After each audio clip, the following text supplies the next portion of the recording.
Hi, everyone. This is Sandy Alt reporting from the wild, and this is the audio podcast companion to my blog on Substack.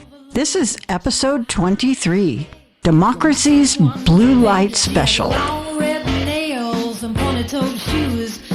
Let's say you're at the market. You hear a crackling sound from the PA system.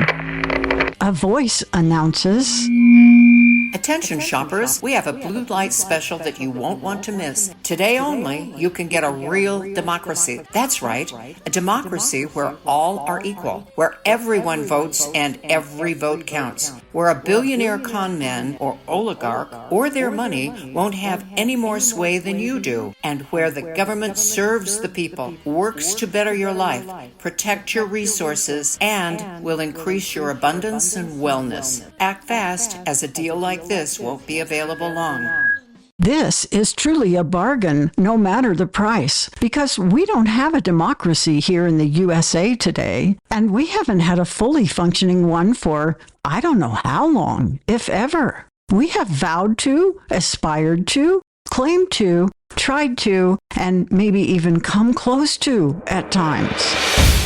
But then a dark force of fiends decided to move, covertly at first, and then more overtly, to destroy what we had and screw in something else in its place.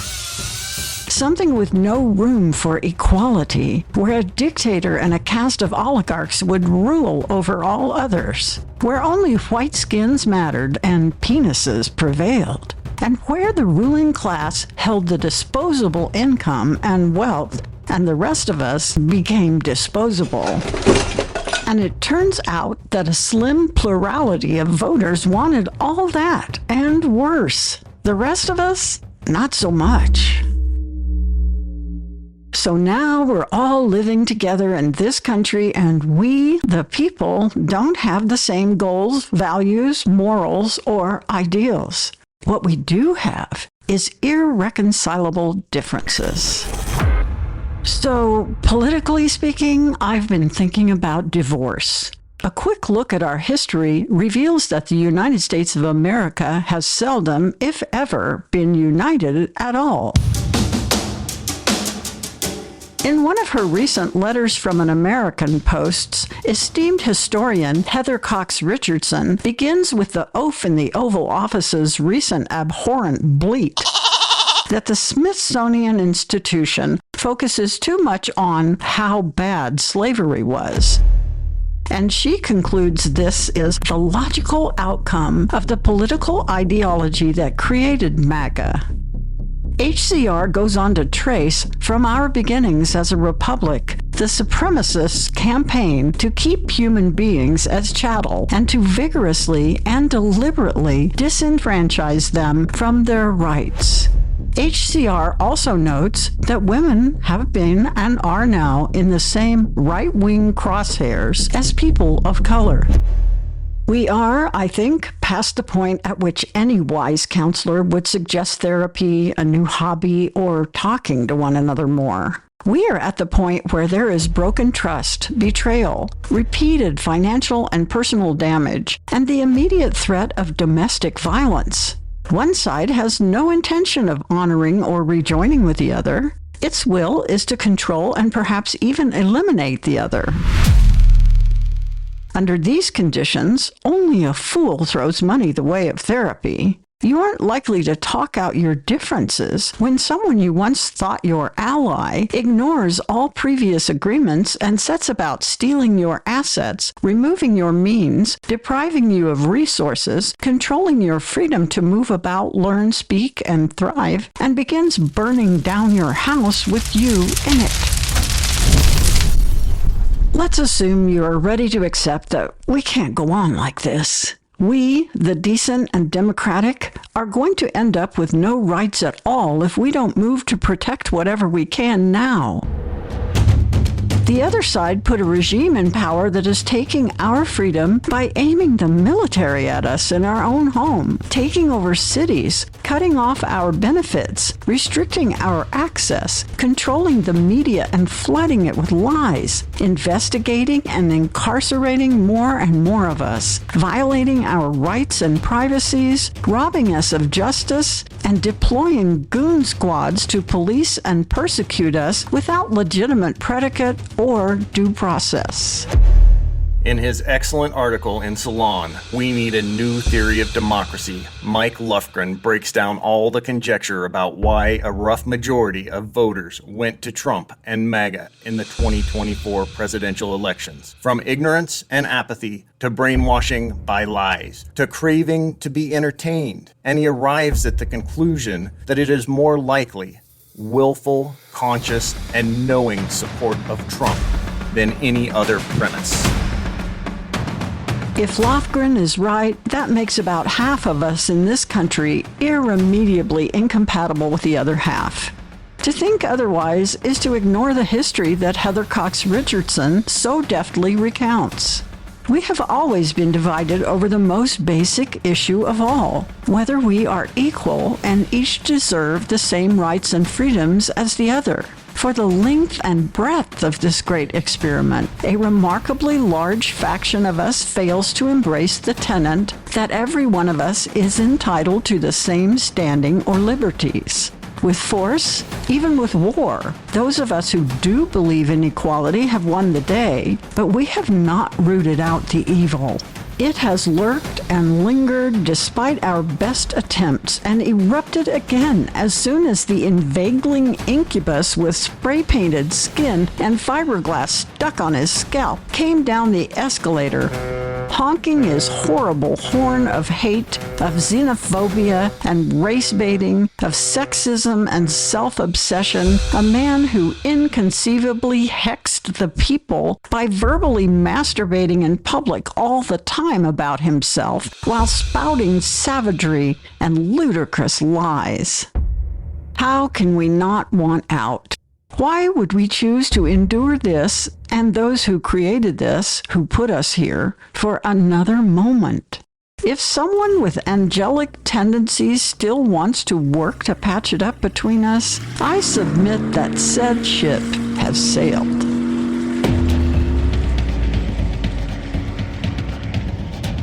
We democracy devotees failed to take advantage of a couple of blue light specials that might have preserved self-governance and given us more time to heal the divisions or decide the dividings. Both instances involved putting a woman in power, and there was no way this country, with its deeply entrenched misogyny, bigotry, and racism, and its advancing addiction to spectacle, conspiracy theories, and anger, was going to do that. In 2016, we could have elected the supremely qualified and experienced Hillary Clinton, who won the popular vote by nearly 3 million, but was denied the victory because the Republicans have been breaking down the one-person, one-vote system since it was first envisioned. They and their minions have, since the Civil War, ensured that the popular vote is not necessary to install minority rule. And this has proved quite handy for the racist Republican Party's presidential candidates, including Trump's first term. The second blue light special we missed would have put a well-qualified woman of color, Kamala Harris, in the Oval Office. And here we can't miss the obvious decline in fidelity to democracy. More Americans wanted a repeat of the insurrection candidate than could stomach letting a smart, experienced, wise woman lead. A woman who was part of an administration that had just proven what wonderful things government can do for the people. Resurrect an ailing nation from the injuries of a global pandemic. Reinstate strong diplomacy with our valued allies. Recover our economy fastest and best in the world from post-pandemic inflation. Build infrastructure that would take us into the future and bring children and the poor out of poverty. Nope. The plurality of voters were not buying that. And I can't help but note the anniversary of the certification of the 19th Amendment to the U.S. Constitution, which gave women the right to vote. We celebrate that victory for equality with mouths agape at the audacity of repeat offender Hogsloth, the predator potentate's hand-picked Secretary of Offense, and his Christo-fascist chums' open calls for denying women the right to vote. And or the right to any right. Just stick a pin in that as we equality advocates consider what we might want to do next. If you're with me on exploring the possibility of a DSA equals Divided States of America, let me suggest a little more light reading. In his post, I researched every attempt to stop fascism in history. Chris Armitage explores 4 ways our counterparts in history have addressed the reality we face. None of them is a blue light special for democracy, though they hint at some things that could be. Armitage gets much closer to some settlement options for a quasi-split with his article, Deport Republicans, A Practical Guide. Here, he talks about economic deportation, insisting that blue states, which subsidize red states with hundreds of billions of dollars annually, stop, quote, funding their own oppression, end quote. He goes on to highlight how the other side employs a strategy to confound and overwhelm the courts, thus producing procedural delays so they can continue to do what they want, despite repeatedly losing their cases. Armitage suggests that blue states start playing by those rules too. In short, there are ways we can stop the abuse and get ourselves together to exercise the power we have.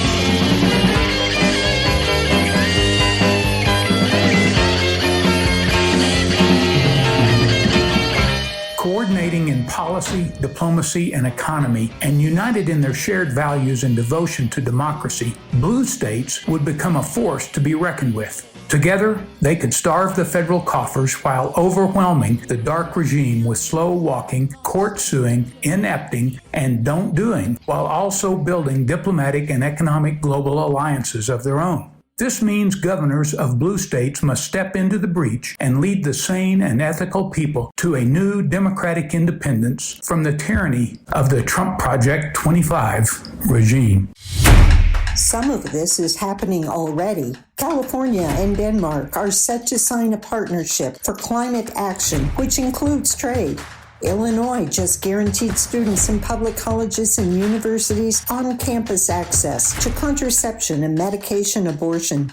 Washington's Governor Ferguson robustly rejected Barbie Bondi's demands to end sanctuary policies with a steaming speech, and his state is suing the planet-killing plutocracy for withholding funding to combat climate change. Maryland's Governor Wes Moore fired back at a Thor Trump about his insults and threats to Baltimore, challenging the decaying demagogue to walk the streets of Baltimore with him so he can show the city's efforts to curb crime. Minnesota guaranteed children free meals at school. Colorado signed reproductive rights into law. New Mexico refused to participate in the cruelty regime's deportation plans.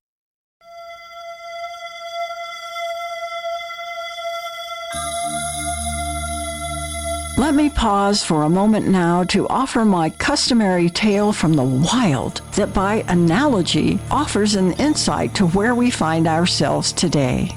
Let's go way back to when this land was truly wild. Not a country, but a continent. A continent occupied by millions of indigenous people in 1,000 different tribes. When white Europeans first came to the shores of North America, the natives failed to act on opportunities which could have altered the trajectory of their future almost unimaginably. And no judgment, of course, because we can relate. We find ourselves in similar circumstances with the formidable and never-ending barrage of assaults we now suffer. Imagine the original inhabitants' dismay when people with ill intent, superior technology, mean-spiritedness, white supremacy, a self-assumed mandate from their god, and an astonishing arsenal of fatal diseases advanced on them and metastasized across what we now call North America. Who wouldn't fail to act in all the appropriate ways? However, with respect to the many missed opportunities, historians agree that the one that cost the indigenous inhabitants most dearly was their failure to create a united front against the invasion that included genocide, theft, savagery, slavery, child trafficking and programming, and near cultural erasure.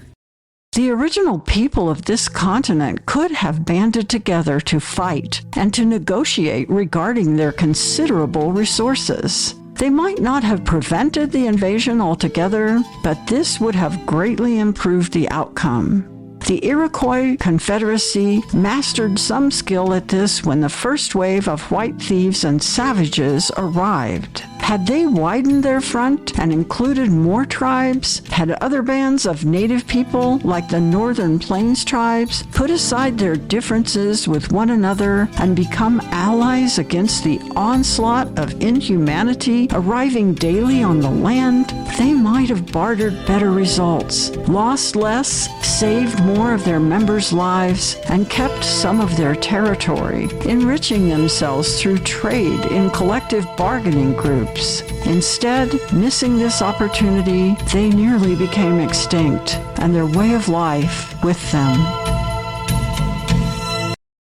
You don't have to strain too hard here to see the parallel. A divided populace serves the swindlers, the gangsters, the plunderers, and rapists, allowing them to seize everything while we squabble among ourselves. And yet, we do have some pretty powerful tribes among the blue states alone, with abundant riches, resources, and power. Add to that, we who want democracy number almost as many as the hidebound hateful who crown this tyranny. So don't miss Democracy's Blue Light specials. Some are already going on now.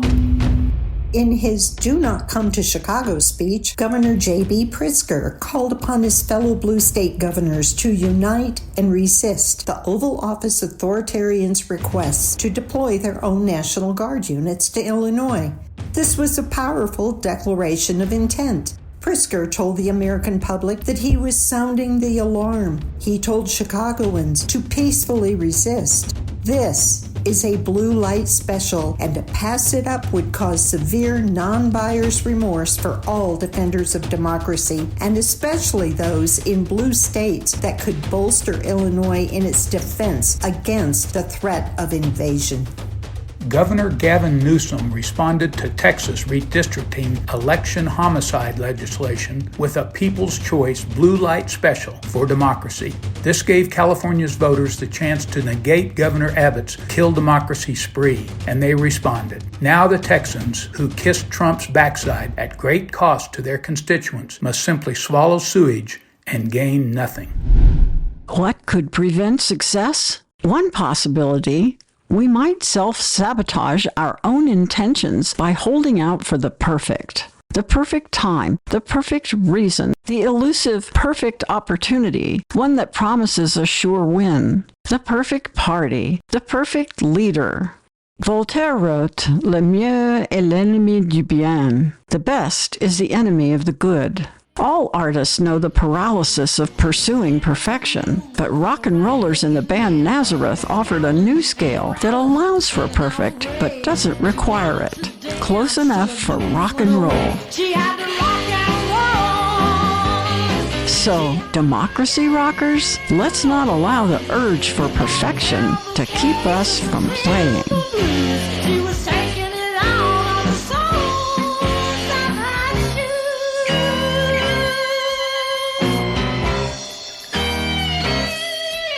Perhaps the greater deterrence to the amicable restoration of democracy's peace, prosperity, equality, justice, and freedom to the lives of those of us who want it comes from the other side of the arena, where they are currently setting up for Thunderdome.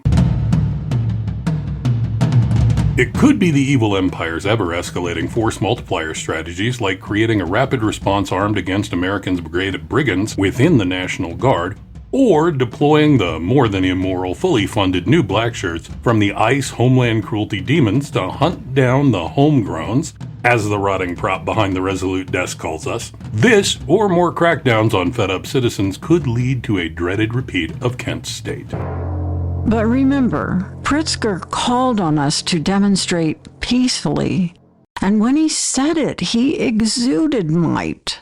Pray we all do the same, show great power peacefully.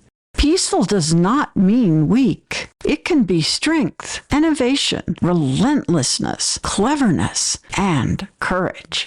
Today, our Blue Light Special for Democracy is bravery, which is already on display from blue state governors, attorneys general, secretaries of state, and more. Bravery from a Texas congresswoman who refused to sign away her rights and was held captive in the chamber. Bravery from the Democrats in Congress who demand to inspect ICE detention centers. Bravery shown by those telling the truth, taking this tyrannical regime to court, reporting honestly, and answering the call. This deal can't last forever. The window closes a little, or a lot, more every day. So we have to join with like-minded folks, stand by those who are standing up, who are showing strength, who are resisting and speaking out and protecting the rights and resources they can. Because we may not be all the people, but we are the ones who want democracy. We want better health care instead of more billionaires. We want liberty over detention and concentration camps. We want education over indoctrination. We want science over propaganda. We want clean air and water and our beautiful natural resources to be protected, not exploited. And we want dignity, fairness, and competence instead of corruption and control. We want, as Abraham Lincoln described in the Gettysburg Address, that government of the people, by the people, for the people, shall not perish from the earth. We may never persuade the people in this country who prefer the cruelty and corruption, the hatred and indecency, the lies and persecution, and the spectacle they voted for. But I'm betting that the decent and good among us just can't agree to go on living like that. As this authoritarian regime rolls out more and more tyranny takeover tactics, the next Blue Light Special could be the last. I hope we don't miss it. It might be the means of getting from here to where we want to be. A republic, if we can keep it. This has been Sandy Alt reporting from the wild. Every week or so, I publish a written blog on Substack, and then a few days after, I produce a podcast version like this one. You can read and subscribe to the companion blog to this podcast on Substack at sandyalt.substack.com. There, you'll find links to the media I reference here and a photo of a Plains Indian-style elk-hide blanket bag I made with a burned-in map of the indigenous tribal territories as recorded in 1850. My grateful thanks to the rocking crew of democracy defenders who provided voiceovers and editorial support for this podcast. The great Michael Clarkson, T. Kearns, Stephanie Currington, Tim Currington, and Sheila Allred from our all-star voiceover team, and the prodigious podcaster Channy Peters for lending their wonderful voices to this project. And of course, our dedicated and discerning content development team, Teresa Daus-Weber and Eric Brody, for their help in refining the script. You can read Eric's blog on Substack at Decency and Sense. And if you want more stories from the wild, look for my Wild Mystery series. You can start with any book in the series and go wild.